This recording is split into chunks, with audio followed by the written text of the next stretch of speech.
Sir, सबसे पहले तो ये बताइए कि रत्न क्या सचमुच असर लाते हैं जीवन में? के तत्वों के कारण निर्धारित होता है।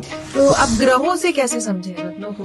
प्रत्येक ग्रह एक तत्व को रिप्रेजेंट करता है। जैसे सूर्य है वो अग्नि तत्व है, चंद्रमा है जल तत्व है, मंगल है वो अग्नि तत्व है, बुध है पृथ्वी तत्व है, गुरु है वो आकाश तत्व है। कोई भी ग्रह बगैर एलिमेंट के, बगैर तत्वों के व्यक्ति के जीवन पे प्रभाव नहीं डाल सकता, क्योंकि जितनी वायुमंडल में जो किरणें आती है, अंतरिक्ष से आती है, प्रत्येक ग्रह का आता है। जिस प्रकार से ज्वार भाटे का प्रभाव व्यक्ति के जीवन पे होता है, उसकी सोच पे होता है।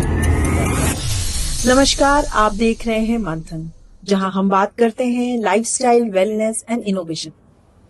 आज हम मंथन करेंगे रत्न शास्त्र और ज्योतिष पर। क्या रंग बिरंगे दिखने वाले पत्थर सच में आस्था का विषय है, या ये मनुष्य के जीवन में परिवर्तन ला सकते हैं? और कई सवाल रत्नों से जुड़े हुए आपके भी मन में होंगे कि क्या रत्न कोई भी पहन सकता है, या किसे कौन से रंग का रत्न पहनना चाहिए। इन सभी सवालों के जवाब के लिए आज हमारे साथ हैं ज्योतिर्विद वीरेंद्र जी रावल। हम उनका स्वागत करते हैं। नमस्कार। नमस्कार। सर, सबसे पहले तो ये बताइए कि रत्न क्या सचमुच असर लाते हैं जीवन पर? रत्न व्यक्ति के जीवन में असर इस प्रकार से लाते हैं। यदि कोई भी व्यक्ति किसी रत्न को धारण करता है तो सूरज की जो 7 किरणें हैं वो प्रत्येक व्यक्ति के जीवन शैली को प्रभावित करती है। वो व्यक्ति के ऑरा के अंदर डिफरेंस लाती है। सूरज की जो 7 किरणें हैं, शास्त्रों में ऐसा बताया गया है कि 7 किरणें, 7 रथों के, सूर्य देव का जो रथ है वो, उसके 7 घोड़े हैं। और वैज्ञानिक दृष्टिकोण से देखा जाए तो जो सूर्य का स्पेक्ट्रम है उसमें 70 रंग की रोशनी निकलती है। वो हर रत्न की अपनी एक आभा होती है, एक कलर होता है। वो कलर व्यक्ति की ओरा में यदि बढ़ता है या घटता है, वो रंग यदि किसी व्यक्ति की ओरा में बढ़ता है या घटता है, उसके हिसाब से उसका स्वभाव, उसका व्यक्तित्व, उसका नेचर वो चेंज होता है। वो कोई भी व्यक्ति के, किसी भी व्यक्ति के शरीर में उत्पन्न होने वाली घटनाओं के अंदर उस व्यक्ति के सोचने का तरीका और उसके तत्वों के कारण निर्धारित होता है। और तत्व कलर से पहचाने जाते हैं। तो जो कोई भी रत्न आप धारण करते हो, जैसे माणिक्य आप धारण कर रहे हो तो माणिक्य कलर रेड है, तो सूरज की रेड कलर की किरण है, उसको वो रिप्रेजेंट करता है। यदि किसी व्यक्ति की पत्रिका में या किसी व्यक्ति के ओरा के अंदर रेड कलर की कमी है तो वो सूर्य का रत्न धारण करता है तो उसको लाभ मिलता है। इसी प्रकार से चंद्रमा के अंदर यदि श्वेत रंग की कमी है तो यदि व्यक्ति मोती धारण करता है उसको लाभ होता है। यदि किसी व्यक्ति के अंदर मंगल अग्नि तत्व की कमी है तो 12 राशि को 9 ग्रह रिप्रेजेंट करते हैं और 9 ग्रह 5 तत्वों को रिप्रेजेंट करते हैं। जब 9 ग्रह 5 तत्वों को रिप्रेजेंट करते हैं तो पांचों तत्वों का अपना एक कलर होता है। और उस हिसाब से कोई भी व्यक्ति रत्न धारण करता है तो उसकी ओरा में परिवर्तन होता है, सोचने समझने तरीके में, उसके हेल्थ, वेल्थ, फेम, पावर, विल्डम और ब्यूटी, ये 5 जो चीज़ें हैं, इसमें ओरा के बदलने से उसके स्वभाव में परिवर्तन आता है। और रत्न व्यक्ति के जीवन में तत्वों के आधार पर डिफरेंस पैदा करते हैं, परिवर्तन लाते हैं। और तत्वों के आधार पर व्यक्ति का जो परिवर्तन आता है वो किसी भी व्यक्ति की पत्रिका में गुरु आयु का कारक माना जाता है और ज्ञान का कारक माना जाता है। जिस भी जातक की पत्रिका के अंदर यदि गुरु अंशों में कम है या किसी पाप ग्रह की उसके ऊपर दृष्टि है, और यदि वो भाग्य का कारक है, वो विद्या का कारक है या लग्न का कारक है, तो उस व्यक्ति को पुखराज धारण करना चाहिए ताकि उसके अंदर बृहस्पति की रश्मियां अधिक प्रवेश करें। किसी भी व्यक्ति की पत्रिका के अंदर यदि शुक्र ग्रह कमजोर है या किसी पाप ग्रह की दृष्टि में है, यदि वो लग्नेश का मित्र है, वो नक्षत्र के स्वामी, वो नक्षत्र के तत्व का मित्र है, तो इसी कंडीशन में उसको वो रत्न डायमंड धारण करना चाहिए। यदि व्यक्ति डायमंड धारण नहीं कर सकता है तो वो ओपेल धारण कर सकता है या स्फटिक धारण कर सकता है। ये 3 रत्नों में तो कोई भी रत्न यदि व्यक्ति धारण करता है तो उसको शुक्र की रश्मियों से मिलने वाले लाभ में वृद्धि होती है और उससे संबंधित जो कमियां हैं वो उसके जीवन में नष्ट हो जाती है। इसी प्रकार से शनि का कलर है वो ब्लू कलर है। वो ब्लू डार्क ब्लू नहीं है, आसमानी बोल सकते हैं उसको। तो ब्लू कलर की रश्मि यदि किसी व्यक्ति के अंदर कम है तो व्यक्ति के विचारों में डेप्थनेस कम आएगी और चिंतन और मनन करने की क्षमता में उसमें कमी आएगी। इसलिए उस व्यक्ति को शनि ग्रह का बल अपने शरीर में बढ़ाने के लिए नीलम धारण करना चाहिए। इसी प्रकार से राहु है। राहु का जो कलर है कोई कॉमन कलर नहीं है, पर्सनल उसका कोई कलर नहीं है, उसका जो मिक्स कलर है, जैसे सभी कलर को आप मिक्स कर दो तो वो एक आसमान में जो बादल होता है वो बादल धूम्र वर्ण बोला जाता है, तो वो धूम्र वर्ण का कलर है। उसके लिए गोमेद धारण करना चाहिए कि गोमेद का कलर भी कोका कोला के समान, ये डार्क कॉफी कलर जैसा कलर है, उसका हकीक या उसका गोमेद ये धारण करते हैं तो लाभ होगा। उसमें व्यक्ति को भय मुक्त होने की संभावना बढ़ेगी, भयभीत नहीं रहेगा व्यक्ति और मिसगाइड नहीं होगा। तो किसी व्यक्ति के अंदर शौर्य बल पराक्रम की यदि आवश्यकता है तो उस व्यक्ति को रत्न धारण करना चाहिए, गोमेद, जो कि राहु का रत्न है। केतु का रत्न जो है, केतु को गुप्त अग्नि के रूप में, केतु का कलर जो है वो एक बिल्ली की जो आंख होती है उसके समान जो कलर है। तो केटाई के नाम से उसके रत्न को सब बेचते हैं और मार्केट में जो बिकता है वो केटाई के नाम से बिकता है। तो केटाई के नाम से यदि पहनते, किसी व्यक्ति के अंदर बल और पराक्रम की कमी हो, आधा आधा जो स्वभाव है केतु का, जो गुण धर्म है, मंगल से मिलता जुलता है। केतु भी एक योद्धा है, मंगल भी एक योद्धा है। तो लेकिन मंगल देवताओं का सेनापति है और केतु राहु दैत्यों का सेनापति है। तो एक मंगल उग्र जरूर है लेकिन मंगल को तामसी नहीं माना गया है। राहु जो है वो उग्र है लेकिन उसको तामसी माना गया है। योद्धा दोनों है लेकिन दोनों के स्वभाव में नैसर्गिक अंतर है। तो यदि कोई व्यक्ति, किसी व्यक्ति की पत्रिका में नर्वस सिस्टम यदि वीक है, रीढ़ की हड्डी के अंदर उसकी वीक है, तो यदि किसी व्यक्ति की पत्रिका में रीढ़ की हड्डी के सबसे निचले हिस्से में यदि दर्द रहता है तो ऐसा व्यक्ति केतु की बाधा से पीड़ित रहता है, उसको केतु की कमजोरी से रहता है, उसको केतु का रत्न लहसुनिया पहनना चाहिए।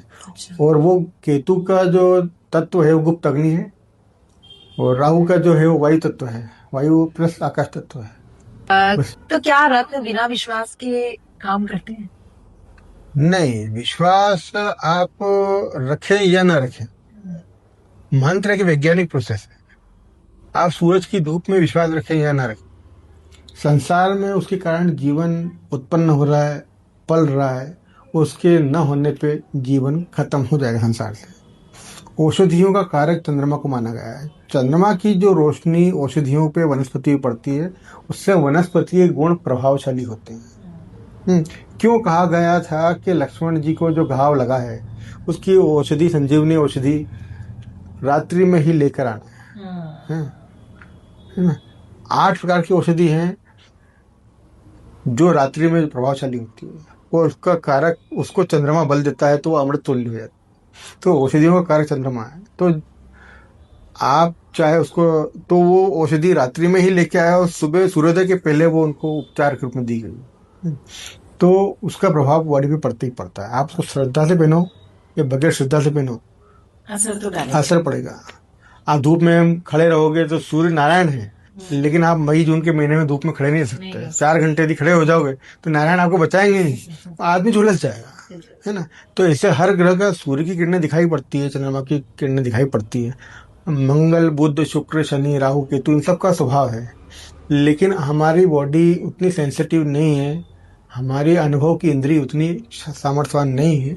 हम शनि, मंगल, गुरु, शुक्र और राहु और केतु से आने वाली जो रश्मियां हैं, जो किरणें हैं, उनको हम आभास नहीं कर पाते, लेकिन इसका मतलब ये नहीं कि वो प्रभाव नहीं डालती, है ना।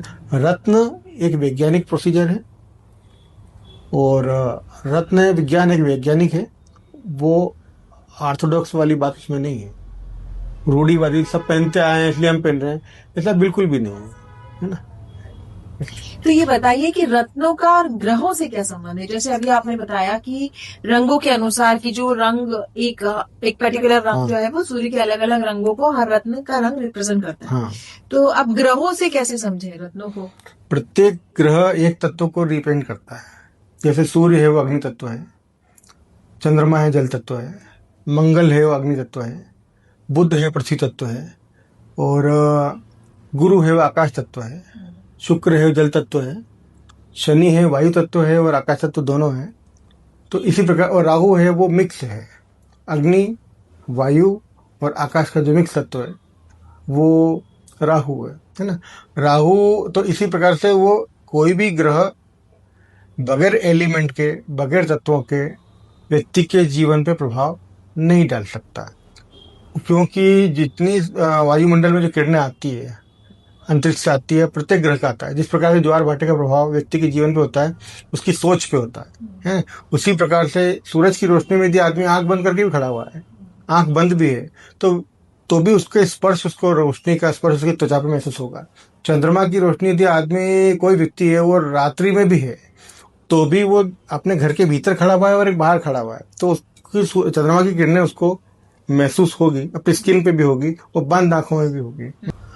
सूर्य का किसी व्यक्ति की पत्रिका में सूर्य यदि लग्न का कारक हो, या भाग्य का कारक हो, या दशम भाव का कारक हो, पिता का कारक हो, या विद्या का कारक हो, तो ऐसी कंडीशन में सूर्य का रत्न धारण करने से व्यक्ति को लाभ होता है, बशर्ते वो राशि का शत्रु न हो, नक्षत्र का शत्रु न हो, है ना। तो उसकी रश्मियों को बढ़ाने के लिए, जो यदि कोई ग्रह उच्च का है तो उसका रत्न अपना धारण करना चाहिए, उस प्रकार की रश्मियों को अपने ओरा में एंट्री देने के लिए। लेकिन यदि कोई ग्रह नीच का है अपनी पत्रिका में, तो उसका रत्न धारण नहीं करना चाहिए, चाहे वो लग्न का कितना मित्र हो, चाहे वो राशि का मित्र हो। यदि वो अपना मार्केश है तो उसका रत्न धारण नहीं करना चाहिए। इसी प्रकार से चंद्रमा का यदि तत्व बॉडी के अंदर चंद्रमा की ऊर्जा कम है, यदि ग्रहों के आप किसी व्यक्ति की पत्रिका में निर्यण देखते हैं, तो निर्यण के अंदर यदि ग्रह वक्री है, मार्गी है, उच्च का है, नीच का है, मित्र राशि में है, शत्रु राशि में, ये सब देखने के बाद में ही किसी ग्रह के संबंधित रत्न धारण कर सकते हैं। और दूसरा ये है कि यदि अंशों में कोई ग्रह कम है अपनी पत्रिका के अंदर, तो उसका रत्न हमको धारण करना चाहिए, बशर्ते वो नीच का ना हो, है ना। जैसे सूर्य कमजोर है तो उसके लिए माणिक्य धारण करेंगे, चंद्रमा कमजोर है या तो उसके लिए उसके लिए हमें मोती धारण करना पड़ेगा। यदि मार्स कमजोर है, क्योंकि व्यक्ति की पत्रिका में मंगल जो है वो रक्त का कारक है, मांस का कारक है, तो यदि किसी व्यक्ति की पत्रिका में यदि ब्लड की कमी किसी जातक की पत्रिका में है, वो डिग्री में यदि मंगल कम है, तो उसको मूंगा धारण करना पड़ेगा। यदि किसी व्यक्ति के स्वभाव के अंदर और उसकी पत्रिका के अंदर बुद्धि यदि कमजोर है, तो उसके अंदर कम्युनिकेशन की कमी रहेगी और स्थिरता, स्टेबिलिटी नहीं रहेगी, मतलब मैनेजमेंट के गुण उसके अंदर नहीं रहेंगे। यदि मैनेजमेंट के गुण नहीं रहेंगे तो वो जीवन में अपने तरक्की करने में उसको दिक्कत होगी। तो आप ये बताइए कि रत्न कितने समय में अपना प्रभाव दिखाते हैं? जिस ग्रह की परिभ्रमण काल राशि बदलने का समय जितना कम होता है, वो उतना जल्दी प्रभाव दिखाता है। जैसे चंद्रमा हर 2 दिन में अपनी डिग्री, एक कला बदल देता है, हर 2 मिनट में एक अपनी कला बदलता है, हर 2 दिन में एक राशि चेंज कर, हर 2.5 दिन में एक राशि चेंज करता है। मतलब अपन उसको आवर्स में कवर करेंगे तो 48 + 24, तो उसका हर 2.5 दिन में एक राशि चेंज करता है। बुध का अलग समय है, मंगल का 3 महीने में एक राशि चेंज करता है। तो जिस ग्रह की जितनी राशि बदलने के समय जितना अधिक होगा, उतनी देर से उसका प्रभाव इफेक्ट दिखाई देगा। लेकिन उसमें फिर भी ये चीज है कि यदि उसकी अधिक रत्ती का आपने पहन रखा है, तो उसके प्रभाव दिखाने की कैपेसिटी बढ़ जाएगी, है ना। 2 रत्ती का मोती पहने हो, 10 रत्ती का मोती यदि अपन धारण करते हैं, तो उसमें 10 रत्ती का मोती जल्दी आपको इफेक्ट करेगा। और आपकी पत्रिका के अंदर कोई ग्रह कितना कमजोर है, वो उस ग्रह की महादशा चल रही है या नहीं चल रही है, उसके ऊपर भी डिपेंड करता है। हाँ, ये बोल सकते हैं कि यदि कोई रत्न पेंडल में धारण करते हैं, तो उसका असर 45 आवर्स के अंदर अंदर हो जाता है। 45 घंटे के अंदर उसका असर हो जाता है। यदि हाथ में पहनते हैं तो कम से कम 7 दिन के अंदर हो जाता है। 7 दिन के अंदर उसका असर बॉडी में हो जाता है। चंद्रमा का जो मोती है वो इतना इफेक्टिव है कि वो सुबह से शाम में असर कर जाता है, 2.5 घंटे के अंदर उसका असर हो जाता है। बुध का ऐसा है कि वो 12 घंटे के अंदर असर चालू करता है। असर धीरे धीरे, क्योंकि वो चंद्रमा के ऊपर किरणें तो मोती भी गिरती है, या सूर्य की किरणें जब मानस में गिरती है, मोती भी गिरती है, तो वो स्पेक्ट्रम कलर थेरेपी का प्रभाव है।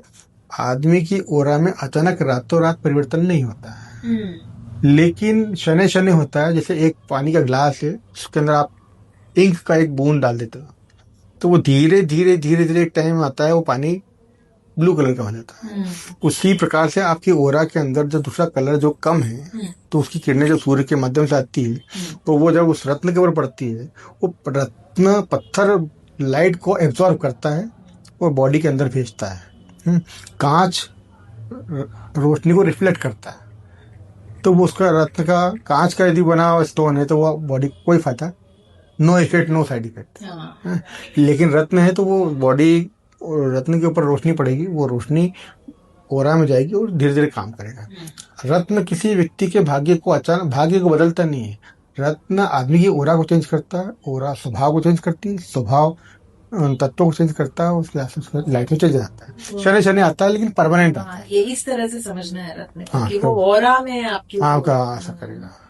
जिस मतलब जो डिप्लीटेड है, जो लोग ये बोलते हैं कि ये रत्न पहन लो आपकी लॉटरी लग जाएगी, जो लोग ये बोलते हैं कि ये पहन लोगे तो आपको फलानी सिद्धि हो जाएगी, वो अपने अनुमान से बोलते हैं, लेकिन वो पूर्णतः सत्य नहीं होता।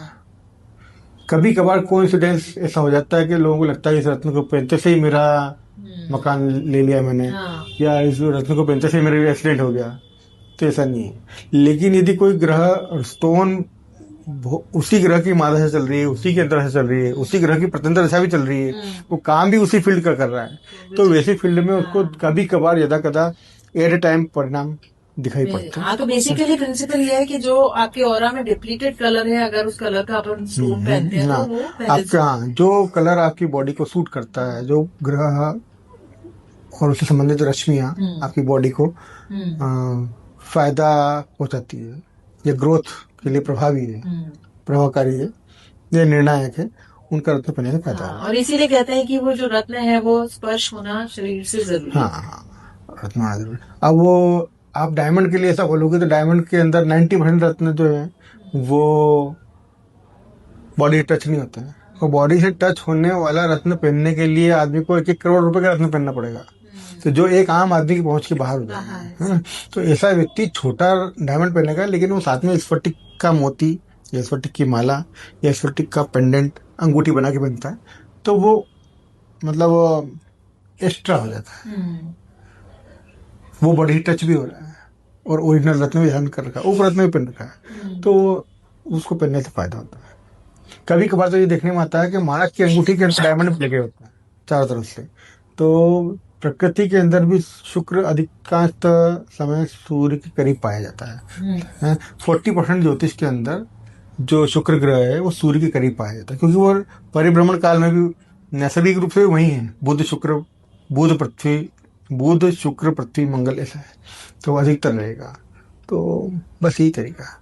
तो फिर रत्नों को शुद्धिकरण की क्यों आवश्यकता होती है? रत्नों को शुद्धिकरण की आवश्यकता ऐसा रहता है कि कोई भी रत्न जिस जगह बनता है उस बनाने वाले का भाव उससे दूर जाता है। जैसे किसी व्यक्ति के आपके घर आप जाते हो, किसी के पास बैठते हो, तो आपको अच्छा फील होता है। तो मैं ये जानना चाह रही थी कि रत्न क्या हर व्यक्ति को पहनना चाहिए या किस परिस्थिति में रत्न धारण करना चाहिए? रत्न का ऐसा है कि जब तक किसी व्यक्ति की पत्रिका को पूरी तरह से एनालाइज नहीं किया जाता है तब तक व्यक्ति रत्न धारण नहीं कर सकता, और यदि किसी व्यक्ति की पत्रिका में किसी ग्रह की कमी है तो वो उस ग्रह के रत्न को धारण कर सकता है, लेकिन पत्रिका को देखे बगैर रत्न धारण नहीं करना चाहिए। अच्छा। एक रत्न जो आज की तारीख में लाभ के स्थान पे ग्रह है वो आने वाले समय में व्यय के स्थान पे भी जा सकता है। जो आज हेल्थ को फायदा दे रहा है वो कल बाद में नुकसान भी पहुंचा सकता है। यदि वो लग्न का और नक्षत्र का मित्र है तो वो धारण कर सकते हैं, लेकिन उसका निर्धारण बगैर पत्रिका देखे या बगैर किसी अन्य विधि को फॉलो किए हुए रत्न को धारण नहीं किया जा सकता है। उदाहरण के तौर पे 3 विधियां अपने यहाँ मौजूद है। एक तो हस्तरेखा है, दूसरा नंबर पे स्पेक्ट्रम थेरेपी है, तीसरे नंबर पे हॉरोस्कोप है, चौथा नंबर पे फेस रीडिंग है, सामुद्रिक ज्योतिष। सामुद्रिक ज्योतिष के आधार पे भी यदि किसी व्यक्ति के अंदर मास्टरी है, वो उसमें अपने आप में उसमें दक्ष है, तो वो अपने रत्न किसी व्यक्ति को सजेस्ट कर सकते हैं। स्पेक्ट्रम थेरेपी में क्या, प्रिज्म थेरेपी में ये होता है कि किसी व्यक्ति के आभा मंडल को आप एक मशीन के द्वारा देख सकते हैं, ये भी एक थेरेपी है, उसके आधार पे किया जा सकता है। कुछ लोग उसको न्यूमरोलॉजी के आधार पे भी रत्न पहनाते हैं, तो वो पाश्चात्य विधि है जो सूर्य के सापेक्ष जो न्यूमरोलॉजी चल रही है, तो जो कीरो के हिसाब से है उस हिसाब से लोग रत्न धारण करते हैं। तो ये अलग अलग विधाएं हैं। तो किसी भी व्यक्ति के पास आप जाएं, चाहे वो नॉर्थ इंडियन मेथड में हो या साउथ इंडियन मेथड में हो या हस्तरेखा में हो या फिर स्पेक्ट्रम थेरेपी में हो, प्रिज्म थेरेपी में हो, तो जब तक उसके मास्टर से आप नहीं मिलते हैं तब तक आप रत्न को धारण नहीं कर सकते। केवल एकमात्र चंद्रमा ऐसा ग्रह है जिसका रत्न कोई भी धारण कर सकता है, क्योंकि चंद्रमा 1 महीने में पूरी 12 राशि घूम जाता है। तो उसका पर्सनल अपना खुद का कोई स्वभाव चंद्रमा का नहीं है। वो जिस राशि में जाता है वो उसके हिसाब से गुण धारण कर लेता है। तो चंद्रमा और बुध 2 ग्रह ऐसे हैं, लेकिन बुध को फिर भी, चूंकि व्यक्ति की पत्रिका में बुध नर्वस सिस्टम का कारक माना गया है, तो यदि वो नेगेटिव हुआ तो व्यक्ति को नुकसान देगा। चंद्रमा किसी भी कंडीशन में व्यक्ति को नुकसान नहीं देता, क्योंकि उसके अंदर जिस राशि में जाएगा, जिस नक्षत्र में जाएगा, उसके अनुरूप वो अपने गुणों को धारण करता है। एक व्यक्ति अगर एक से अधिक रत्न धारण कर सकता है? हाँ, एक व्यक्ति एक से अधिक रत्न धारण कर सकता है, बशर्ते वो विपरीत गुण धर्म वाले ना हो। जैसे नीलम और मूंगा ऐसा धारण नहीं कर सकता है। अच्छा।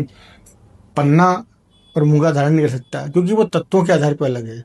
यदि कोई ग्रह अग्नि तत्व का ग्रह है, उसके साथ में जल तत्व का ग्रह धारण करेंगे तो उनका प्रभाव माइनस हो जाएगा, मतलब नगण्य हो जाएगा, ना तो पॉजिटिव होगा ना नेगेटिव होगा, विरोधाभास है।